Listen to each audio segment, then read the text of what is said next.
In this video, I'll be joining a family in the Faroe Islands and tasting some of the most extreme, aged, rotten meat you'll find anywhere. That was like the most intensely fermented, pungent flavor of anything I've had today. What just happened? But first, let's back up. Already on the Faroe Islands, So basically, you're just gonna need a langoustine and a knife. we've discovered treasures from the deep. Just like that. Oh. Today, we're moving our focus to land-based creatures. Do you want to take it? Me? One of the only farmed animals in this country are sheep. Most people eat sheep meat here. We eat it as a delicacy and also on a daily basis too. And here in the Faroe Islands, they cook up sheep in ways you've never seen before, What's going on here? Fermentation, my man. aging it for months until it becomes one of the most shockingly putrid, pungent delicacies I've ever seen. Gosh, what is it like? You know how you describe that? But before we get to that, breakfast. Ba-boom. There it is. Black pudding, as you know. Yeah, you know, I like a lot of different types of pudding. Growing up, chocolate, tapioca, not really blood. To make blood pudding, first you need to make the stuffing, a combination of fresh sheep's blood, an impressive mound of brown sugar, flour, and salt. Add ground cinnamon, ground cloves, raisins, rolled oats, and finally some caul fat. Why do you think they call it pudding? I think it's a British thing, right? Yeah, actually translated word by word is blood sausage. That's what I'm more familiar with. The pudding thing was always hilarious to me. It was off-putting. Once it cooks through, slice it and fry it with butter. All right, it is very soft. Blood sausage for breakfast. Let's go. Fascinating, really interesting flavor. It almost has a slightly bready texture. And yeah, cinnamon, sugar, some sweetness inside. That's really nice. You can't taste the intestines at all. No. Where'd you get the blood sausage from? Did you make it? Yeah. And where did you learn this recipe from? From my mother. Amazing. I could eat a whole freaking sausage of this. Today, Susanna and her husband are giving me a real taste of Faroese home cooking. Their friend Jonathan is here to help. How do you say delicious in Faroese? Otroligt or ometelig gott. 2 words. Do you have anything with less than 8 syllables? No. Oh, okay, great. So I know in the islands that fish are super important. Just the fishing industry in general is huge here and people eat a lot of fish, but how important are sheep here? Very important. Yeah, I think they're very important. Yeah. Because most people eat sheep meat here. We eat it as a delicacy and also on a daily basis too. Sheep are one of the only land animals that can survive the harsh, year-round weather of the Faroe Islands. It's a native breed that can put up with the consistent cold, rain, and wind. I heard on these islands there are 2 sheep for every person. Close to that. Do you own any sheep? Not anymore. I sold everything. Now I have absolutely nothing. I have a spider or 2, but that's it. You have a stock portfolio? No, don't. Oh, not even that. Oh, wow. Retirement account? No. Okay. Unlike their friend, Thomas's family does own a flock of sheep. Every October, they retrieve some of the flock and slaughter them before winter comes. I'm here to experience the delightfully bizarre way the sheep is prepared. You know, I've eaten sheep and mutton and lamb in many different countries, but never in a place like the Faroe Islands. I know here there's very different techniques for preservation, for cooking food fresh, but also for preserving meat over time, including some fermented and dry meat. Does it have a fermented smell to it? It absolutely has. Sometimes it's so strong it makes you cough.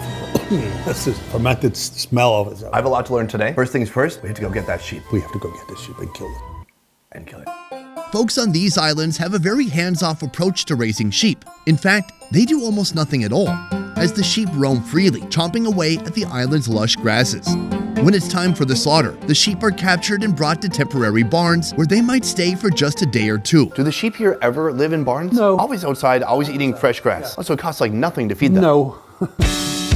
Thomas and his brothers own this and the land around it. So. Really? Yeah. So they have this property within the village, and its only purpose is to hold sheep for 1 or 2 days, Yeah. a few times a year. Yeah. That is ballin'. Once their short stay ends, the sheep are taken to their final destination, where slaughtering and butchering will commence. Right here, we have Jacob, professional sheep wrangler. Right now, he has to get the 1 sheep, which seems like it would be easy, except for this 1 sheep has a lot of space to run around and try to escape. I have a very important job. When he goes in, I have to hold the door shut. Is that right? Yes. Jacob going in for the equally easy job. I'm gonna hold the door shut. Yep, I got that. Now he's going for the sheep. The sheep is trying to get away. It's trying to, oh no. It is panicking. It's trying to come out the wood, but it's not gonna work. You can tell Jacob's a pro. He's got it in a headlock already. He's kind of riding it like a small pony. Back away, slowly. Okay. Selected sheep weigh in at about 40 to 50 pounds, while the rest are kept for breeding to ensure the cycle of life continues. Mission complete. So many things I love to do. There's so many things I love to do. Back at their home, the same garage where they parked their car is about to become a slaughterhouse.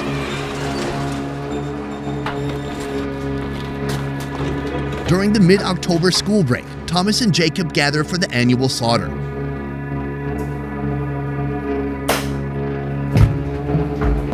Do you ever see people outside slaughtering sheep? Never. Because it's also considered very bad to slaughter sheep outdoors. It will cool down the carcass immediately. Below 8 degrees, the fermentation stops. If you want to ferment the meat, it's important that you don't cool it down immediately. That will stop the bacteria to develop. After the blood is drained, Jacob removes the shanks, then moves on to skinning. Jacob. Yes. What's your speed record for butchering a sheep? Don't act like you've never thought about I it. don't like to brag. So humble. Oh, please, I insist. Just this one time, could you tell me? The man who knows my time took it with him to his grave. Whoa, ominous. All right, that was dark. What are you doing now? You're reaching inside its body? Are you skinning it just with your hands? Yes. Holy cow.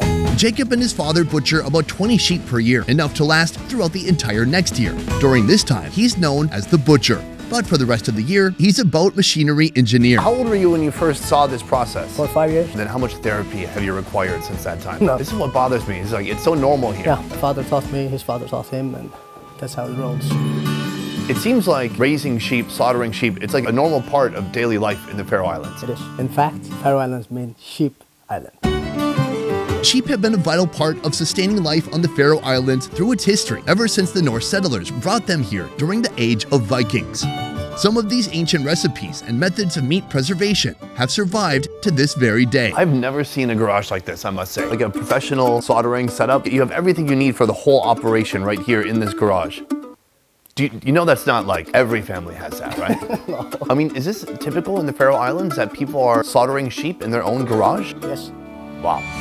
Usually, in a setting like this, certain tasks are divided among men and women. Men deal with the slaughter and skinning, while cleaning and cutting the organs is reserved for the women and the girls. Once butchering is complete, the wool will be sold, the organs will be cooked, and the caul fat will be fermented. Every scrap from the sheep will be utilized in some way, but some parts won't be utilized until months down the road. How far back does this tradition go? It's hard to tell, but hundreds and hundreds of years. It's just an ancient way of preserving meat. Sheds like these, found all throughout the islands, serve one purpose: to create the ideal conditions for a controlled rot. I'm assuming this type of room has a specific name, right? Chocolate. Like you couldn't turn this into an Airbnb. Would not recommend it though, but why not? You could. What people don't realize watching right now is this room is extremely drafty. It's not like a direct wind, but there's a draft that comes through the walls. Exactly. The local weather and the room itself ensure the right temperature, humidity, and airflow. We tend to just use the nature to control the fermentation. So if it's too cold, the fermentation doesn't go well. If it's too hot, we probably too fermented. Luckily, we have an average, more or less perfect climate for fermentation of meat. That's why we do it. These are slaughtered just yesterday and today, and the process of fermentation is starting now. And it will go on for 3 months. In 3 months, it will look like this.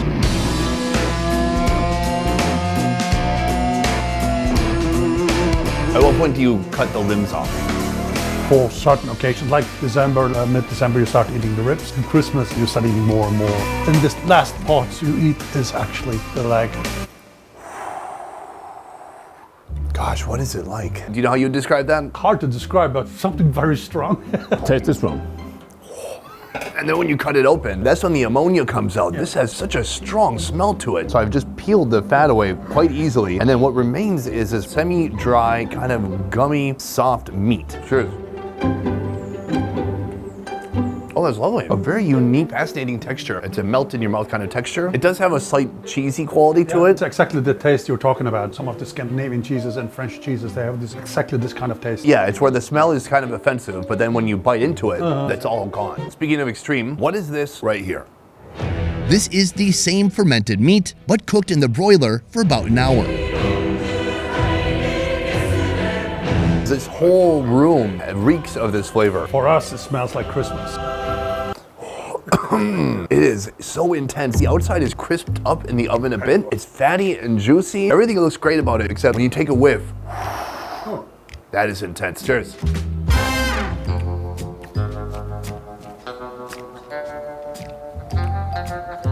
Wow, I hate it and I love it at the same time. It's like my mouth reeks of dairy and old cheese. Blue cheese taste. Yes, the texture is outstanding. Incredibly tender, moist, succulent on the inside. And then there's just a fascinating funk that goes along with it that is like just on the edge of being overbearing. And then once it's gone, you want a little bit more again. Exactly. What is this? Alcohol. That's what we're missing. eat that while still have the taste in your mouth. Oh, that's awesome. It pairs perfectly with this. How long have you had this shed in particular? From 1988. Wow. You would never expect it as you look down the landscape, you see all these different houses like you're in a small cottage. Meanwhile, between the houses, there's these places for the sheep to stay for a day or two before butchering. There's garages fully outfitted with the means to slaughter the sheep. And there's places like this fully meant just for aging meat.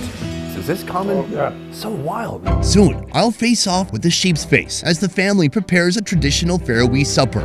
But first, an appetizer that's too good to pass up. Balls. Have you had balls before? No. Okay, so usually you don't eat these. No, I don't, but a lot of people in Faroe Islands do. Wait, why don't you? I don't know, it's balls. It is balls. Though Jacob has never tasted this, particular organ, he's decided to cook them up along with garlic, paprika, steak seasoning, and pepper. Where'd you get this recipe? I love to cook, so put the ingredients that I like. See, here's what you do. You go plain ball to really appreciate the taste. Cheers. Cheers, man. That's lovely. It's actually good. A little bit fatty. You got a nice little crust on the outside. Got a little bit of a crunch. These are sophisticated balls. They're good. And so usually you're throwing the balls out or just giving them to the dogs? I give it to the dogs, yeah. Okay, they must love that. What about whales? Do whales have balls? I don't know. Do all mammals have balls? Never seen a whale with two big balls hanging out. It would create a lot of drag in the water. They wouldn't be as fast. It's quite an honor for having us here today. You have a beautiful family, beautiful home, and this is some really incredible food that I'm very honored to be trying for the first time. That was a good one. That was a good one. Before we build up to our main course, the sheep head, I'll be trying this. This is made with sheep intestines that are stuffed with fermented caul fat. After cooking, it looks a little bit like this. It's usually paired with fermented fish, but on the Faroe Islands, potato is always a welcome choice. Now, do you want thin slices like this? How's that? Yeah, it's like a radish. What did you really do? I'm fine. I'm fine, he says. I thought we might take a bite together, but... Frolicked. Wow. Delicious. It is delicious. It's very salty. It's heavy, but not enough to make you feel like you're eating a stick of butter. It is nice to mix it with a little bit of potato for some balance. Definitely, yeah. I think it's amazing. When's the last time you had that? Every Christmas, actually. Does it remind you of Christmas? Yeah. Yeah. I do like that. I think we should move on to this over here. Next, all the organs collected today, the stomach, the lungs, the intestines, are cooked together in one pot, along with this, sheep liver stuffed with fat and garlic. After cooking, sizzle it on a frying pan with butter, garlic, and onion. A big basket of goodies. There's different shapes, different sizes, and some are super crispy, like they were just baking on the bottom of that pan forever. Yeah. Oh yeah. Rich, greasy, delicious, not gamey at all so far. That first piece was delicious. Let's try this out. Wow. It's interesting because it's my first time in my life trying these types of sheep, and they don't have that usual kind of muttony, sheepy, gamey flavor. Yes, we think so. And we have the liver with the fat inside of it. Garlic and fat. That inner part is so important, having some of that fat in there and extra flavor from the garlic. Tastes like onions in there too. Yeah. Thank God. Sometimes I guess, and I'm wrong. It's absolutely humiliating. Last but not least, the sheep head. First, the hair must be removed by way of torching. Then, like anyone with a fully equipped slaughterhouse in their garage, saw the head in half. The brain will be used for another dish, but the remaining head meat is braised for hours with a pinch of salt. You will have in the first noise. When he was a kid, they got the head for dinner. If they didn't eat head, they didn't get anything. Oh wow, and the whole bottom cheek, kind of inside and outside. I want to try this cheek right here. This looks amazing. It's interesting because it's not even really warm. It's kind of cooled down. It's like a little firm, a little soft. The fat is really rendered down. Very good. Very good. Here's the tongue. You're not picky. No, I'm loving all of this. It's very nice. I would love to try the eyeball with you. There you go. Cheers. Very fatty, so. Are these fermented heads? Oh, wow. That was like the most intensely fermented, slightly rancid, pungent flavor of anything I've had today. What just happened? How long has that been fermented? 10 to 12 days.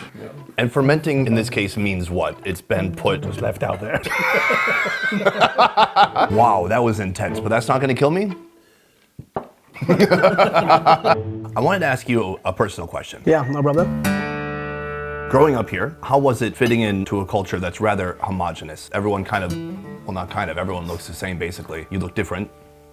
Jacob and his sister were adopted by Thomas and Susanna at a young age. They came here from Colombia, and they've lived here ever since. For me, it was hard because my father is white and my mother is white. And when I got my first child, Thomas, my son, that was, I think, one of the happiest moments in my life. Now somebody looks like me, and who's your son? He's my son. He wanted us adopted as young as possible. When I got into that age, they told us everything. I think that has helped us a lot. Someone gave me life, but my parents gave me the opportunity to live it. Because he's my dad, that's 100% sure. And the same with mom. I couldn't have asked for better parents. Best Ever Food Review Show is a small team of independent creators, and everything we do here works because of you guys. Click the link in our description to join our Patreon and receive exclusive benefits. A peace. Is there a fair amount of gossip? Oh yeah. Is it like a small town feel? Yeah. But in the whole country? Yeah. There's no escaping? No. Maybe some guys like going fishing for 2 months straight. They're like, a break. You want to adjust your Zipper? This part? That upper part, yeah. Oh, does that look bad? Yeah, look bad. Thank you for your honesty, and you're fired. Tell me I look bad. My dad loved making blood sausage when we were younger, but he wasn't that good at it. Nobody wanted to tell him, and he was heartbroken. He's like, no one's gonna carry on my family recipe of blood sausage? And it's like, No, they will not. sorry, Dad. So usually, when you're slaughtering, are you slaughtering like half males, half females? Yeah. And then, how many non-binary sheep? I'm sorry. I mean, you have to ask them. That made him crack up. Boom! Guys, thank you so much for watching this video all the way to the end. Because of you, I can now afford my dream yacht. $15. Anyways, that's it for this one. Thank you so much for watching. I will see you next time. A peace. I need to get my boat driving license. Where do you even do that? Is there a boat DMV?